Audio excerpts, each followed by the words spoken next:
பாரதிய ஜனதா கட்சி தமிழ்நாட்டில் திமுக மற்றும் திமுக கூட்டணி கட்சிகளுக்கு எதிரான அரசியலை செய்து வருகிறது. அதனால் அவர்கள் எப்போதும் எதிர்மறையான கருத்துக்களை சொல்வது அவர்களின் அரசியல் நிலைப்பாடாகவும் உள்ளது. சட்டம் ஒழுங்கு பாதிக்கப்பட்டிருக்கிறது, கொலை கொள்ளை அதிகரித்திருக்கிறது என்று சொன்னால் அவற்றை கண்டிக்கிற வகையிலே அவர்கள் போராட்ட நடவடிக்கைகளில் ஈடுபடலாம். வாய் புளித்ததோ மாங்காய் புளித்ததோ என்கிற வகையிலே வெறுமன குற்றச்சாட்டுகளை மட்டும் சொல்லிவிட்டு போனால் போதாது. இன்றைக்கு வடகாடு சாதி வெறியாட்டத்தை பற்றி அவர்கள் எதுவும் பேசவில்லை. சட்டம் ஒழுங்கு பாதிக்கப்பட்டிருக்கிறது என்றால் இதுபோன்ற சாதிய வன்கொடுமைகளையும் கண்டித்தவர்கள் மக்களை திரட்டி ஆர்ப்பாட்டம் நடத்த வேண்டும். அதுதான் அரசியல் நேர்மையாக இருக்க முடியும். பல்லாயிரக்கணக்கிலே அல்லது லட்சக்கணக்கிலே மக்களை திரட்டி வைத்துக் கொண்டு அவர்கள் எந்த அரசியலையும் பேசவில்லை. கருத்தியல் சார்ந்த எந்த உரையும் அமையவில்லை. உணர்ச்சிகளை தூண்டும் வகையில் சில கருத்துக்களை பேசினார்களே தவிர சமூக நீதியை பற்றியோ மக்கள் நலன்கள் குறித்த செயல் திட்டங்கள் பற்றியோ பேசாமல் விடுதலை சிறுத்தைகளை சீண்டும் வகையில் பேசியது ஒரு ஏமாற்றத்தை தான் அந்த தொண்டர்களுக்கு தந்திருக்கும். அடங்கமறு அத்துமீறு என்பது ஒரு குறிப்பிட்ட சாதிக்கான முழக்கம் அல்ல. அடக்குமுறைக்கு உள்ளாகும் வன்னிய சமூகத்திற்கும் அது பொருந்தும். உலகத்தில் எந்த மூலையில் யார் ஒடுக்கப்பட்டாலும் ஒடுக்கப்படுகிற மக்கள் அஞ்சி ஒதுங்கிவிடக் கூடாது, முடங்கிவிடக் கூடாது, போர்க்குணத்தோடு வெகுண்டிட வேண்டும் என்று சொல்லுகிற ஒரு அரசியல் முழக்கம் அது. அந்த முழக்கத்தை ஒரு சாதிய முழக்கமாக சுருக்கி பார்க்கிறார்கள். அது அவர்களுடைய அணுகுமுறை, அவ்வளவுதான். வருகிற மே 31ஆம் தேதி விடுதலை சிறுத்தைகள் கட்சியின் சார்பில் திருச்சிராப்பள்ளியில் மதசார்பின்மை பாசிச பாஜக அரசு ஆட்சி பொறுப்பேற்ற நாளில் இருந்து கடந்த 11 ஆண்டுகளாக மாநிலத்தை யூனியன் பிரதேசங்களாக உடைத்தது. முத்தலாக் சட்டம் நிறைவேற்றம், இன்றைக்கு வக்ஃப் திருத்த சட்டம் என்று அடுத்தடுத்து இஸ்லாமிய சமூகத்திற்கு எதிராக செயல்படுகிறது என்றாலும் கூட இது அரசமைப்பு சட்டத்திற்கு எதிரான தாக்குதல் ஆகும். அரசமைப்பு சட்டத்தின் உயிர்மூச்சு கோட்பாடு பல உண்டு. அந்த கோட்பாடுகளில் மிக முக்கியமானது மதச்சார்பின்மை ஆகும், செக்யூலரிசம். அதற்கு தீங்கு விளைவிக்கும் வகையில், அதனை சிதைக்கும் வகையில், ஒட்டுமொத்தமாக அரசமைப்பு சட்டத்தை நீர்த்து போக செய்யும் வகையில் பாஜக அரசு திட்டமிட்டு செயல்பட்டு வருகிறது. அதன் செயல் திட்டங்களுள் ஒன்றுதான் வக்ஃப் திருத்த சட்ட நிறைவேற்றமும் ஆகும். ஆகவே அச்சட்டத்தை திரும்ப பெற வேண்டும் என்று வலியுறுத்துவதோடு மதச்சார்பின்மையை காப்போம் என்று அறைகூவல் விடுக்கிற ஒரு மாபெரும் மக்கள் திரள் எழுச்சி பேரணியை விடுதலை சிறுத்தைகள் கட்சி 31ஆம் தேதி நடத்த உள்ளது. அதற்கான தயாரிப்பு வேலைகளை செய்யும் பொருட்டு முன்னணி பொறுப்பாளர்களை ஊக்கப்படுத்தும் வகையில் மண்டல வாரியாக கலந்தாய்வு கூட்டங்களை நடத்தி வருகிறோம். இன்றைக்கு டெல்டா மாவட்டங்களின் முன்னணி பொறுப்பாளர்களுக்கான கலந்தாய்வு கூட்டம் திருச்சிராப்பள்ளியிலே நடைபெறுகிறது. இன்று மாலை விழுப்புரம் மாவட்டத்தில் விழுப்புரம் மண்டல பொறுப்பாளர்கள் கலந்தாய்வு கூட்டம் நடைபெற உள்ளது. விடுதலை சிறுத்தைகள் மட்டுமின்றி ஜனநாயகத்தின் மீது நம்பிக்கையுள்ள, மதச்சார்பின்மையின் மீது நம்பிக்கையுள்ள அனைத்து தரப்பு ஜனநாயக சக்திகளும் இந்த மக்கள் திரள் எழுச்சி பேரணியில் பங்கேற்க வேண்டும் என்று அழைப்பு விடுக்கிறேன். அண்மையில் வடகாடு பகுதியில் ஆதி திராவிட சமூகத்தினரின் குடியிருப்புக்குள்ளே புகுந்து சாதி வெறியர்கள் தாக்குதல் நடத்தினார்கள். அதை கண்டிக்கிற வகையில் விடுதலை சிறுத்தைகள் புதுக்கோட்டை மாவட்டத்தின் சார்பிலே 13ஆம் தேதி ஆர்ப்பாட்டம் நடத்துவதாக அறிவித்தார்கள். ஆனால் காவல்துறை அந்த ஆர்ப்பாட்டத்திற்கு அனுமதி மறுத்துவிட்டது. இந்நிலையில் மதுரை உயர்நீதிமன்ற கிளையில் வழக்கு தொடுத்து அதன் அடிப்படையில் நடந்த விசாரணையில் நேற்று உயர்நீதிமன்ற நீதிபதி ஆர்ப்பாட்டம் நடத்துவதற்கு அனுமதி வழங்கும்படி காவல்துறைக்கு ஆணையிட்டிருக்கிறார்.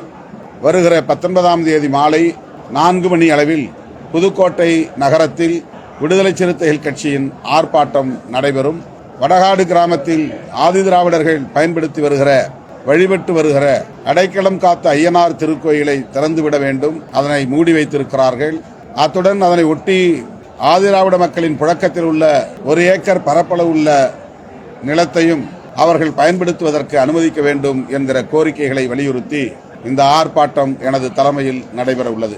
பொள்ளாச்சி பாலியல் கூட்டு வன்புணர்வு வழக்கில் வரலாற்று முக்கியத்துவம் வாய்ந்த தீர்ப்பை வழங்கியிருக்கிற நீதிபதி அவர்களுக்கு விடுதலை சிறுத்தைகள் கட்சியின் சார்பில் எமது நெஞ்சார்ந்த பாராட்டுகளை தெரிவித்துக் கொள்கிறோம்.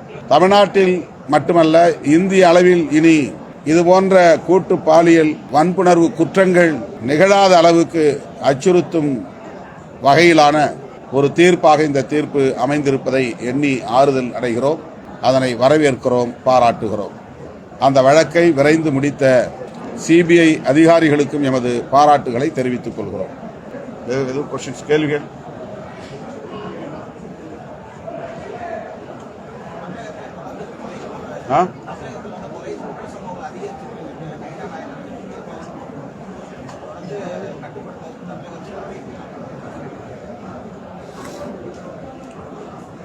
பாரதிய ஜனதா கட்சி தமிழ்நாட்டில் திமுக மற்றும் திமுக கூட்டணி கட்சிகளுக்கு எதிரான அரசியலை செய்து வருகிறது. அதனால் அவர்கள் எப்போதும் எதிர்மறையான கருத்துக்களை சொல்வது அவர்களின் அரசியல் நிலைப்பாடாகவும் உள்ளது. சட்டம் ஒழுங்கு பாதிக்கப்பட்டிருக்கிறது, கொலை கொள்ளை அதிகரித்திருக்கிறது என்று சொன்னால் அவற்றை கண்டிக்கிற வகையிலே அவர்கள்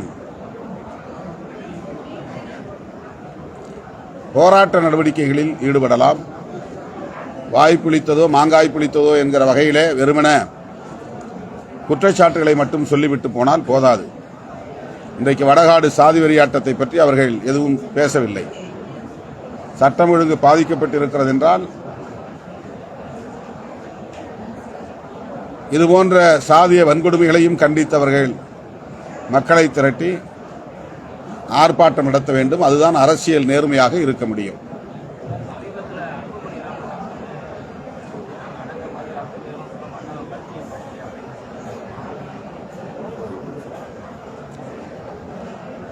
பல்லாயிரக்கணக்கிலே அல்லது லட்சக்கணக்கிலே மக்களை திரட்டி வைத்துக் கொண்டு அவர்கள் எந்த அரசியலையும் பேசவில்லை. கருத்தியல் சார்ந்த எந்த உரையும் அமையவில்லை. உணர்ச்சிகளை தூண்டும் வகையில் சில கருத்துக்களை பேசினார்களே தவிர சமூக நீதியை பற்றியோ மக்கள் நலன்கள் குறித்த செயல் திட்டங்கள் பற்றியோ பேசாமல் விடுதலை சிறுத்தைகளை சீண்டும் வகையில் பேசியது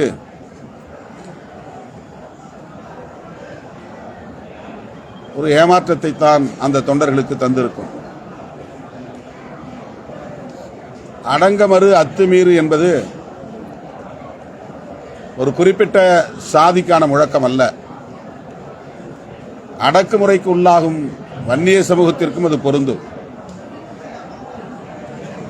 உலகத்தில் எந்த மூலையில் யார் ஒடுக்கப்பட்டாலும் ஒடுக்கப்படுகிற மக்கள் அஞ்சி ஒதுங்கிவிடக்கூடாது, முடங்கிவிடக்கூடாது, போர்க்குணத்தோடு வெகுண்டிட வேண்டும் என்று சொல்லுகிற ஒரு அரசியல் முழக்கம் அது.